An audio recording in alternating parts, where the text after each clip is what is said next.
उन्होंने bath tub दिखाया जिसके अंदर फूल की पत्तियां पड़ी हुई थी और उसे देखने के बाद लोगों ने कहा लगता है कि आज सब कुछ यहीं पर होने वाला है। आज हम रात जागते रहेंगे। इसके बाद की वीडियो, इसके बाद का व्लॉग भी अपलोड लाजमी करना कि बाथ टब में क्या होगा। अस्सलाम वालेकुम ख़वातीन हज़रात, मैं हूं आपका मेज़बान सुमैर। तो आज के नए प्रोग्राम में हम आपको खुशामदीद कहते हैं। दोस्तों, बहुत सारी वीडियोस में मैं ये बात कहता रहता हूं कि लोग फैमिली व्लॉगर्स के पीछे क्यों पड़ गए हैं, इनको इतना बुरा भला क्यों कहते हैं। हालांकि एक्टर्स मियाँ बीवी बहुत सारे रोमांटिक सीन करते हैं, लोग उनको कुछ नहीं कहते, लेकिन फैमिली व्लॉगर्स को लोग बहुत बुरा भला कहते हैं। बाज़ औक़ात मैं ये बातें करता रहता हूँ, लेकिन कभी कभार मेरे सामने कुछ ऐसे व्लॉग्स आते हैं जिन्हें देखने के बाद मैं कहता हूँ लोग ठीक ही कहते हैं। और ऐसा मुझे क्यों लगा, क्योंकि अभी रिसेंटली रबीका खान बाली के बहुत ही खूबसूरत आइलैंड पर हनीमून मनाने के लिए गई हुई है। उनके हस्बैंड ने उनको सरप्राइज दिया है। अब सरप्राइज क्या है वो ज़रा आप सुनेंगे तो आपको लगेगा कि यार फैमिली व्लॉगर्स को लोग जो कहते हैं वो बिल्कुल ठीक कहते हैं। क्योंकि मैं आपको पहले ही बता चुका हूँ कि जब भी कोई फैमिली व्लॉगर्स के खिलाफ कोई वीडियो बनाता है तो मैं कहता हूँ यार कोई अपना रोज़गार बना रहा है, कमा रहा है, फैमिली के साथ शुगर लगा रहा है, ठीक है। लेकिन जब फैमिली व्लॉगर्स ये चीज़ें दिखाने लगते हैं, इस हद तक चले जाते हैं, तो फिर मुझे लगता है कि लोग जो भी कहते हैं वो बिल्कुल ठीक कहते हैं। आप बेड सजा हुआ है, उसके ऊपर दो बतखों का ठिशुम ठिशुम ठा वाला स्टाइल बना हुआ है। उसके बाद जो उन्होंने अपने व्लॉग में दिखाया वो बहुत अजीब था। उन्होंने बाथ टब दिखाया जिसके अंदर फूल की पत्तियां पड़ी हुई थी और उसे देखने के बाद लोगों ने कहा लगता है कि आज सब कुछ यहीं पर होने वाला है। और बहुत सारे लोगों ने यह भी लिखा कि आज हम रात जागते रहेंगे। इसके बाद की वीडियो, इसके बाद का व्लॉग भी अपलोड लाजमी करना कि बाथ टब में क्या होगा। एक तरफ वो हुसैन है जो बहुत ही डिसेंट फैमिली से हैं, क्योंकि उनकी फैमिली के बारे में मैंने देखा है, सुना है कि उनकी सारी फैमिली जो है वो सर को ढक के रखती है। और अगर रबीका खान को देखें तो वो भी हमेशा डिसेंट और सोबर कपड़े पहनती आई हैं, अच्छा व्लॉग करती आई हैं। लेकिन इस चीज को देखकर लोगों को बहुत गुस्सा आया। लोगों ने कहा कि हम तो तुम्हें बहुत अच्छा और मासूम सीधा साधा समझते थे, लेकिन ये रोमांटिक अंदाज में जो व्लॉग बनाया और जो चीजें वो दिखा रही थी उसके बाद लोगों को बहुत बुरा लगा। क्योंकि इससे पहले भी बहुत सारे व्लॉगर्स इस तरह की हरकतें कर चुके हैं और इस तरह की चीजें दिखा चुके हैं, इसलिए लोगों को ये उम्मीद दी थी कि रबीका खान भी इस तरह की हरकत करेंगी। अच्छा, मैं आपको बताता चलूं कि रबीका खान आज से कुछ अर्सा पहले बहुत ज्यादा ही सोबर डिसेंट हुआ करती थी। आज से कुछ अर्सा पहले रबीका खान और उनकी वालदा का एक पुराना वीडियो क्लिप वायरल होता है जिसमें देखा जा सकता है कि दोनों जीतो पाकिस्तान में आती हैं, दोनों ने अबाया पहना हुआ है, दोनों बहुत डिसेंट सोबर हैं और इस तरह की जो अब खूबसूरती और अपने आप को उन्होंने ग्रूम किया हुआ है बगैर अबाए के, बगैर दुपट्टे के, और जो कुछ वो दिखा रही हैं हनीमून में वो सब कुछ नहीं था। और आप सबको ये बात भी याद होगी कि सिस्ट्रोलॉजी यानी कि इकरा कंवल की जब शादी हुई तो शादी के बाद जब उन्होंने गीले बालों में व्लॉग बनाया था, अपना ये बताया था, उन्होंने तो वैसे बात कुछ और की थी कि आज मुझे जो है ना मेरे हस्बैंड सरप्राइज दे रहे हैं। रात को उन्होंने मुझे एक सरप्राइज दिया, लोगों ने उसकी मीम्स बना ली, सारा कुछ कर लिया। और नेक्स्ट डे जब उनके गीले बालों के साथ वीडियो आई और ये सारी चीज़ें आई तो लोगों ने इंतहा का उनको ट्रोल किया कि यार हमारी बच्चियां देखती हैं, वो माशाल्लाह 4-5 बहनें हैं, उन सबको लाखों नहीं करोड़ों लोग देखते हैं, लाखों नहीं करोड़ों वो कमाती हैं। अच्छी बात है, कामयाबियां और मिले। उन्होंने बहुत स्ट्रगल की, बहुत सारा मतलब उन्होंने समझ लें कि शॉर्ट फिल्म्स में भी काम किया, ना स्क्रिप्ट देखा, ना कंटेंट देखा, गाने भी गाए, नाते भी पढ़ी, सब कुछ किया। आज अगर वो कामयाब हो गई हैं तो इस तरह से लोग उनको ट्रोल ना करें। मैं बहुत बार कह चुका हूँ, लेकिन जब उनका ये वीडियो देखा तो मैं हैरान हो गया कि यार ये क्या कंटेंट है। उसके बाद एक और बात भी मैं करना चाहूँगा, उनकी एक छोटी बहन है जो 13 साल की हैं, चलें 14 साल की होंगी, 15 साल की होंगी। मैंने देखा कि कुछ ऐसे अजीब लोग भी हैं, जहाँ मैं इन पर तनकीद करता हूँ वहीं पर मैं उन लोगों पर भी तनकीद करता हूँ जो बैठ कर उन पर तबसरे कर रहे हैं कि ये 13 साल की है, ये कहां से लग रही है 13 साल की। उस बच्ची की बॉडी को फोटोशॉप में बड़ा करके, बड़ा दिखाकर, बड़ा थंबनेल लगाकर उस पर डिस्कशन कर रहे हैं। मैं ये समझता हूं कि बच्ची है तो उस बच्ची के बारे में इस तरह की बातें नहीं करनी चाहिए। बल्कि वो तो बेशर्म कह रहे थे बच्ची, ये तो सिर्फ बच्ची कुछ ही रह गई है। और इस तरह की मैंने मुझे किसी ने ये कंटेंट भेजा, मैं तो उनका नाम भी नहीं लेना चाहता, वो इसलिए कि यार अगर कोई पैसे कमाने के लिए छोटे छोटे बच्चों पर इस तरह के तबसरे करे, मैं ये समझता हूं कि ऐसी शोहरत और ऐसे पैसे पर लानत।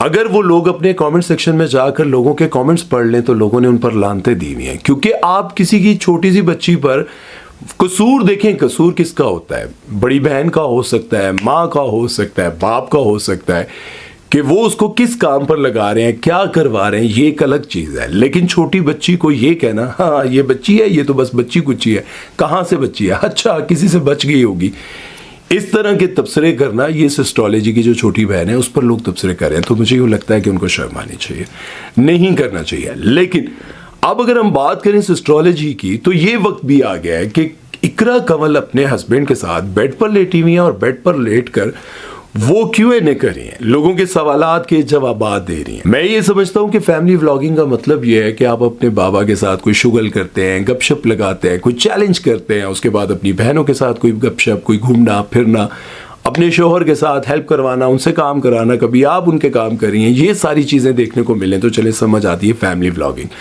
लेकिन ये नहीं समझ में आता कि आप बेड पर हस्बैंड लेटा हुआ है, उसके सीने पर लेटकर आप Q&A कर रही है। और इसी तरह से हम एक और बहुत बड़े यूट्यूबर के बारे में बात करें, यानी कि डक्की भाई के बारे में। तो डक्की भाई ने भी अपनी ज़िंदगी में रोस्टिंग की, बहुत सारे व्लॉग्स बनाए, बहुत सारी बोंगियाँ मारी, लोगों ने इतना रोस्ट नहीं किया होगा, इतनी तनकीद नहीं की होगी जितनी तनकीद उस वक्त हुई जिस वक्त वो अपनी वाइफ के साथ बाहर कहीं विजिट पर गए हुए थे और वहाँ पर वो वॉशरूम का विजिट करवाते हुए बता रहे थे कि भाई इस पर आप बैठें तो आपको अपनी धोनी नहीं पड़ती, बस जैसे ही आप उठते हैं तो ये खुद ही धुल जाती है।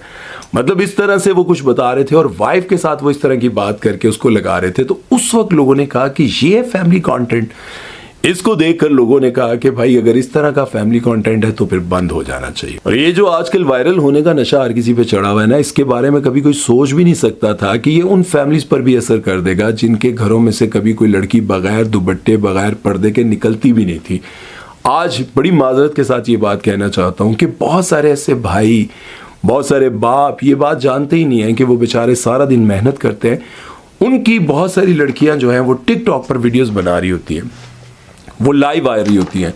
किसी ने मास्क लगाया होता है, किसी ने पर्दा किया होता है, किसी ने कुछ भी करके कि बस बाप को ना पता चले, भाई को ना पता चले, क्योंकि ये आग इतनी ज़्यादा भड़क चुकी है, इतनी ज़्यादा फैल चुकी है कि बहुत सारे मेहनत कश लोग जो ये नहीं चाहते कि उनकी फैमिली सोशल मीडिया पर आए। क्योंकि आज से कुछ साल पहले तक टीवी पर काम करने वाले लोगों को, गाने गाने वाले लोगों को किन अल्फाज में पुकारा जाता था मैं भी जानता हूँ, और एक्टर्स भी बहुत सारे खुद ये बात कहते हैं कि ये जब हम इस तरफ आने लगे तो हमारी फैमिली क्या कहती थी कि क्या करने जा रहे हो, कौन सा काम करने जा रहे हो, ये किन लोगों का काम करने जा रहे हो। क्योंकि आप खुद ही देख लें कि बहुत सारी एक्ट्रेसेस जिनके पास शोहरत की कोई कमी नहीं, एक से एक बढ़कर सुपर हिट ड्रामा उन्होंने दिया हुआ है, बच्चा बच्चा उनको जानता है, लेकिन वो भी क्या करती हैं, बारिश होती है तो बारिश में जाके भीगती हैं, कपड़े गीले होते हैं, जिस्म नज़र आ रहा होता है।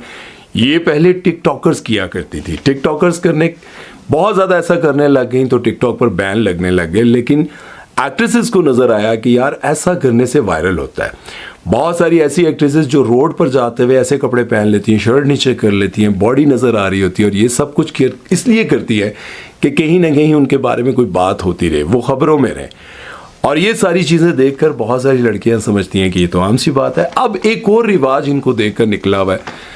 जैसे आपने देखा होगा कि हिना नियाज़ी ने अपनी शादी यानी अपने वलीमे पर वो जो इन्होंने किस करते हुए तस्वीर बनाई, वो बहुत ज़्यादा वायरल हुई और लोग ये कहने लग गए कि भाई ये तो इतनी सोबर डिसेंट आकर एक इतना बड़ा प्रोग्राम करती हैं, लेकिन इनसे हमें ये उम्मीद नहीं थी कि ये इस तरह कोई हरकत करेंगी। अब आप अंदाज़ा लगाएं कि आपके हस्बैंड हैं भाई, आपने कभी सोचा था कि आज से 10-15 साल पहले कोई भी इस तरह से पब्लिक में कैमरामैन के सामने खड़ा होकर अपनी बीवी के साथ किसिंग कर रहा हो और वो कह के वीडियो भी बनाओ, तस्वीरें भी बनाओ, ये हमने यादगार रखनी है। आप मुझे ये बताएं, ये तो बाहर के मुल्कों में होता था, जब शादी होती थी तो वो फ्रेंच किस करते थे, ठीक है, ये वो लोग किया करते थे। लेकिन अब हमारी एक्ट्रेसेस ये बात करती हैं, इस तरह के काम करती हैं ताकि वायरल हो सके। बड़ी माजूर के साथ हिना नियाज़ी ये बात शायद समझ रही होंगी कि पता नहीं मैंने उनको क्यों रगड़ दिया, लेकिन आपने ये किया तो मैं ये समझता हूँ कि आपको देखने वाली बेशुमार लड़कियां जो सुबह शाम आपकी पोस्ट खोल कर देखती होंगी कि हिना ने क्या पहना है, आज कैसी लग रही हैं, जब आप इस तरह की चीज़ें करेंगी तो वो भी अपने, अच्छा ये सिर्फ यहाँ तक महदूद नहीं रहा, अब तो कैमरामैन कह रहे होते हैं कि भाई फ़ोटोशूट करना है मियाँ बीवी का, बाकी लोग ज़रा हट जाएँ। हट कहाँ जाए भाई, किसी पार्क में वो रोमांटिक सीन कर रहे हैं, रोमांटिक फोटोशूट हो रहा है भाई, बाहों में कभी उठा लो, ये वो, ये कितने होता सी यार, मैनू दसो यार, ऐसा कभी होता था कि आपका फोटोशूट हो रहा है और वो फोटोशूट आपकी पूरी फैमिली देख रही है, आपने गले लगाया हुआ, आपने पप्पियाँ की हैं, आपने चप्पियाँ डाली हैं। ये कब होता था? ये इसीलिए हो रहा है कि जब आप ये चीज़ें आमतौर पर देखते रहेंगे ना, मतलब अपनी फैमिली के साथ बैठकर, और आपको लगेगा नहीं क्या हो गया, ड्रामा ही तो देख रहे हैं, क्या हो गया, फिल्म ही तो देख रहे हैं, असल में थोड़ा ही फिल्म में ही तो किसिंग हो रही है।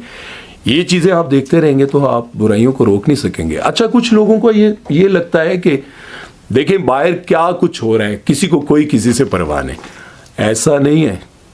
बाहर आज तक बच्चे जो जवान हुए हैं ना, पिछले 10, 15, 20, 25 सालों से, 30 सालों से, वो रोते हैं, हमें नहीं पता हमारा बाप कौन है।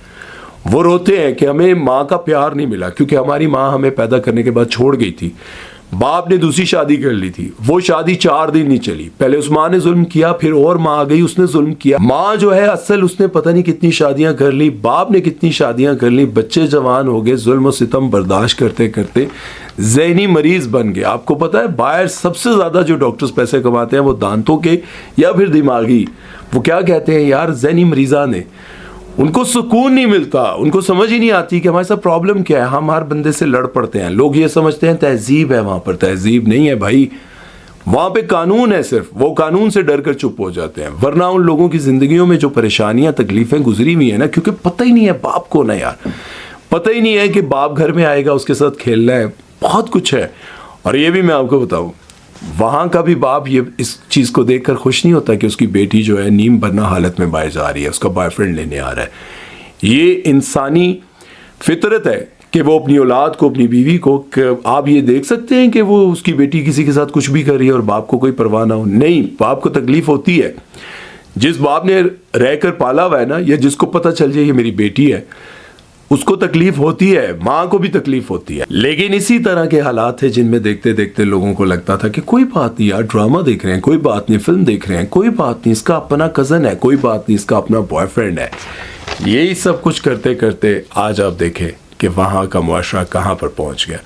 आज वहाँ पर लड़कियाँ ना होने के बराबर कपड़े पहनकर बाहर निकलती हैं, ना बाप बोल सकता है, ना कोई और बोल सकता है, ना बॉयफ्रेंड बोल सकता है, लेकिन उसकी ज़ाती अपनी ज़िंदगी में भी सुकून नहीं है। याद रखें, कोशिश करें इसको रोकने की, क्योंकि हम तो ये बात जानते हैं ना कि हमने मरना है, और जब हमने मरना है और हमें पता है कि हमने जाना है, तो फिर हमें थोड़ी एहतियात करनी है। क्योंकि हमने जब कलमा पढ़ लिया तो अहद कर लिया अल्लाह से, अल्लाह जी तेरे पास आना है, तुझसे वादा करते हैं अब ऐसा कुछ नहीं करेंगे। अल्लाह जी तेरे साथ वादा करते हैं कि अब ऐसा कुछ नहीं करेंगे जिससे तू नाराज़ हो। अल्लाह जी बस तू माफ़ कर दे, तू साथी बन जा, तू हमारा सब कुछ है। जब आप ये वादा कर लेते हैं कि नबी करीम तेरे महबूब के ज़िंदगी के तरीक़ों पर चलना है, तो थोड़ा बहुत कभी सोचेंगे ना, तो आपको लगेगा कि हाँ यार, नहीं, हमें थोड़ा सा आहिस्ता चलना है, बहुत तेज़ी नहीं। बहुत तेज़ जाएंगे, जाना तो फिर भी वापस है इसलिए थोड़ा स्लो चले क्योंकि वापस जाना है। उम्मीद है कि आज का ये प्रोग्राम, मेरी बातें आप लोगों को समझ आई होंगी। अपना ख्याल रखिएगा, दुआ में याद रखिएगा। इजाज़त दीजिए, अल्लाह हाफ़िज़।